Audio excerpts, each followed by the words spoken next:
हाँ तो भैया सबसे पहले हर हर महादेव। तो आप लोग कैसे हैं? उम्मीद करते कि बहुत ही अच्छे होंगे। तो आप लोग आइए मेरा न्यू चैनल से जुड़िए। अगर नए हैं तो चैनल को सब्सक्राइब कर लीजिए ताकि कोई भी वीडियो डाले तो आप तक जरूर नोटिफिकेशन पहुंचे।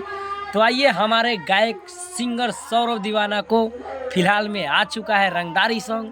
तो आप लोग जाइए और यूट्यूब डीजी फिल्म्स टॉपिक पर जाइए और शॉर्ट वीडियो बनाइए। कब आ चुका है, आप लोग भी अभी तक नहीं बनाए हैं तो जाइए फिलहाल में अभी प्लीज़ एक रील्स ज़रूर बनाइए जल्दी से, फटाफट जाइए। रंगदारी बहुत ही अच्छा सॉन्ग है समस्तीपुर ज़िला पर। तो आप लोग जाइए बनाइए रील्स।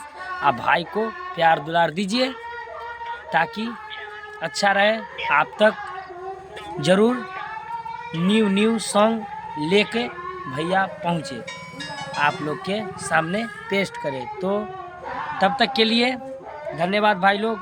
अगर कोई भी शब्द मेरे से गलती हो गया तो प्लीज़ बच्चा समझ के क्षमा कीजिएगा।